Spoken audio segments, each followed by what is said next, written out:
BJP अब बाहरी राज, दूसरी पार्टी से आए ऐसे 8 नेता जो बन गए सीएम। जी हाँ, शुभेंदु अधिकारी पश्चिम बंगाल के नए सीएम बन चुके हैं। इसी के साथ बीजेपी ने एक और चुनावी इतिहास रच दिया है, एक नया कीर्तिमान स्थापित हो गया है। शुभेंदु अधिकारी दिसंबर 2020 में टीएमसी छोड़कर बीजेपी में आए थे। उनके बीजेपी में आने के बाद ही तय हो गया था कि प्रदेश में टीएमसी सरकार की उल्टी गिनती अब शुरू हो चुकी है और अब पूरे 5 साल के संघर्ष के बाद बीजेपी अब 2026 में सरकार बन चुकी है। इसी बीच एक नई बहस छिड़ गई है कि क्या बीजेपी में गैर भाजपाओं का कब्जा हो गया है, क्योंकि दूसरी पार्टी से बीजेपी में आकर अब तक 8 ऐसे नेता हैं जो सीएम बन गए हैं या फिर फिलहाल सीएम के पद पर राज कर रहे हैं। इससे काफी बीजेपी के पुराने नेताओं में नाराजगी भी देखने को मिल रही है।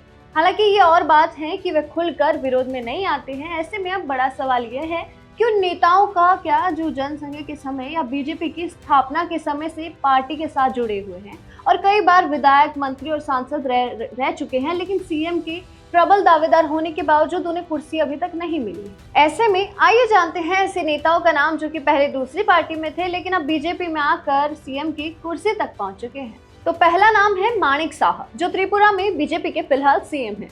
बीजेपी में आने से पहले वे कांग्रेस में थे। 2016 में वे बीजेपी में शामिल हुए। इसके बाद पार्टी ने उनको 2020 में अध्यक्ष बनाया और राज्यसभा भी भेजा।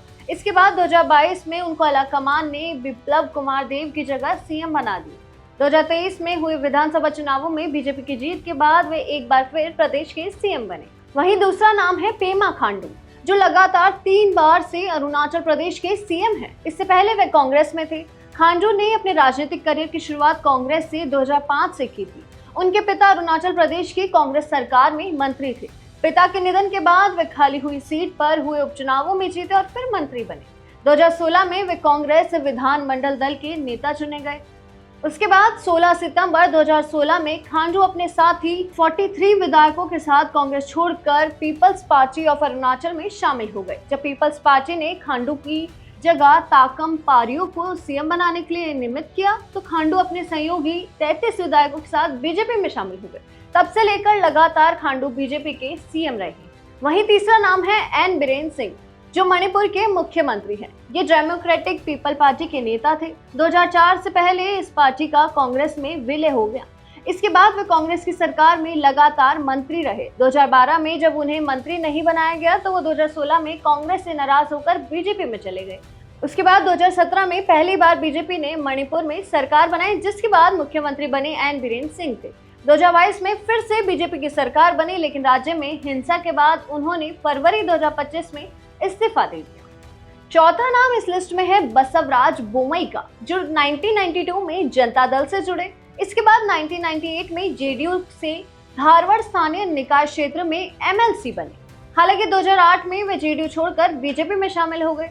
2008 से 2013 तक वे बीजेपी सरकार में मंत्री रहे। इसके बाद वे बीजेपी ने उनको प्रदेश का गृह मंत्री बनाया। बोमई 27 जुलाई 2021 को पहली बार प्रदेश के सीएम बने, लेकिन मई 2022 में हुए विधानसभा चुनाव में पार्टी को हार मिली। वहीं पांचवा नाम है सर्बानंद सोनोवाल का, जो असम में बीजेपी के पहले सीएम बने। बीजेपी में आने से पहले वे असम गण परिषद में थे, जहां से उन्होंने अपने राजनीतिक जीवन की शुरुआत की। 2001 में वे एजीपी से एमएलए बने। इसके बाद 2004 में पहली बार लोकसभा पहुंचे। 2011 में वे एजीपी छोड़कर बीजेपी में शामिल हो गए। 2014 में केंद्र में बनी बीजेपी सरकार में वे मंत्री बने। इसके बाद 2016 में वे प्रदेश में बीजेपी की पहले सीएम बने। वहीं इसके बाद है छठा नाम हेमंत बिस्वा शर्मा, जो असम के निवर्तमान सीएम है। संभावना है कि वे दूसरी बार भी प्रदेश के सीएम बनेंगे। शर्मा ने अपने राजनीतिक जीवन की शुरुआत कांग्रेस से ही की, लेकिन राहुल गांधी से नाराज होकर उन्होंने 2015 में कांग्रेस छोड़ दी और बीजेपी में शामिल हो गए। 2016 में बीजेपी की पहली बार जब प्रदेश की सरकार बनी तो वह मंत्री बने। 2021 में विधानसभा चुनाव में जब बीजेपी दूसरी बार चुनाव जीती तो उन्हें बीजेपी आलाकमान ने उन्हें सीएम बनाया। अब उनके लगातार दूसरी बार सीएम बनने की संभावना भी जताई जा रही है। वहीं सातवां नाम है सम्राट चौधरी का। सम्राट चौधरी के पिता शकुनी चौधरी आरजेडी के संस्थापक सदस्यों में से थे। 1999 में राबड़ी देवी की सरकार में सम्राट चौधरी मंत्री बने। 2017 में बीजेपी में शामिल हुए। 2021 में नीतीश सरकार में उन्हें मंत्री बनाया गया। 2023 में वे बीजेपी के अध्यक्ष बने और अब बीजेपी ने 15 अप्रैल 2026 को उन्हें प्रदेश का नया सीएम घोषित कर दिया। वहीं 8वां नाम है खुद शुवेंदु अधिकारी का, जो बंगाल में अब बीजेपी के पहले सीएम बन गए हैं। उन्होंने अपने पॉलिटिकल करियर की शुरुआत टीएमसी से की। इसके बाद जब ममता बनर्जी ने कांग्रेस से अलग होकर टीएमसी बनाए तो वो भी इसमें शामिल हो गए। 2007 में नंदीग्राम आंदोलन से उनकी पहचान मिली। 2011 में टीएमसी की जब पहली बार सरकार बनी तो वो मंत्री बने। इसके बाद दिसंबर 2020 में वे टीएमसी छोड़कर बीजेपी में शामिल हो गए। 2021 में वे नेता विपक्ष बने। अब 2026 विधानसभा चुनाव में बीजेपी को बहुमत मिलने के बाद वे पहली बार सीएम बनने जा रहे हैं। तो बीजेपी की इस राजनीति पर आपके क्या विचार हैं, हमें कमेंट सेक्शन में जरूर बताएं। और ऐसी ही तमाम खबरें और अपडेट्स के लिए देखते रहिए भारत अवतार। धन्यवाद।